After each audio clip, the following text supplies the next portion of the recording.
श्रीमा ध्यान और प्रार्थना नवेम्बर 28, 1912।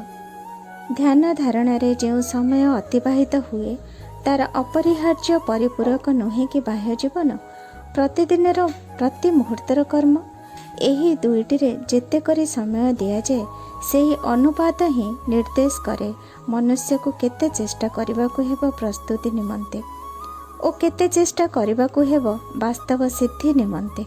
कारण ध्यान धारणा भगवत मिलन यह ही है लब्ध फल पूर्ण प्रस्फुटित पुष्प आ दैनंदिन कर्म है ताहा जहा उपरे दे आमर प्रत्येक अंग उपादान को हातुड़ीर आघात भितर पार करने को हेब जहाद्वारा से माने हेबे शुद्ध संस्कृत नमनीय और परिपक्व जेपरिक ध्यान सेमानक पई जो ज्योति प्रकाश आनी दिए ताहा धारणा करिपारिबो।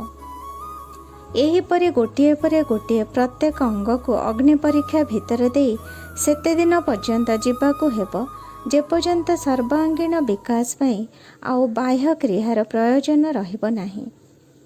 बाह्य क्रिया सेतेबेले होई उठिबो तो प्रकाशर जंत्र जहा फलरे चेतनार अन्य केन्द्र सबु जाग्रत हेबो से युग्म क्रिया निमंते गोटिए दिगरे दाहन बा अग्निशुद्धि अन्य दिगरे दीपन बा ज्योति सिद्धि सेथिपई आत्मश्लाघा और आत्मतृष्टि ठारू बड़ी बड़ बाधा आउ किछि नाही।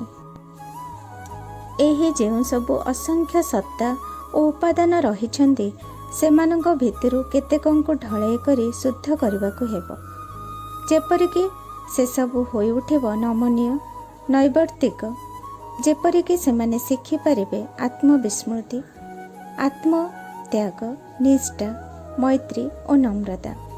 सेथिपई जेउ सबु सुजोग आसे ताहा जेते सामान्य हेले भी आमको तत्क्षणात् से सबु ग्रहण करबाकू हेबो कृतज्ञतार सहित। जेतेबेले जीवनर एही प्रकार वृत्ति सबु आमर सेही सबु सत्ता और उपादान निमंते स्वाभाविक होई उठे सेतेबेले सेमाने ध्यान धारणार अधिकार पाहंती प्रस्तुत हुअन्ति परम तादात्म्य भितरे तो संग एकीभूत हो जिबाकू।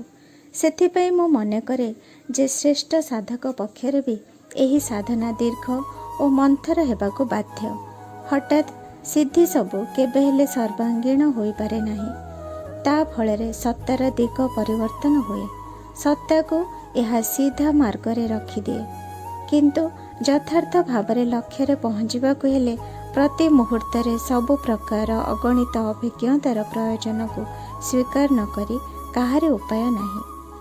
हे परम अधीश्वर मो भितरे प्रत्येक वस्तु मध्यरे तो प्रज्वल तो ज्योतिर आविर्भाव हो तो शांतिर राजत्व आरंभ हो समस्तंक पाई। माँ।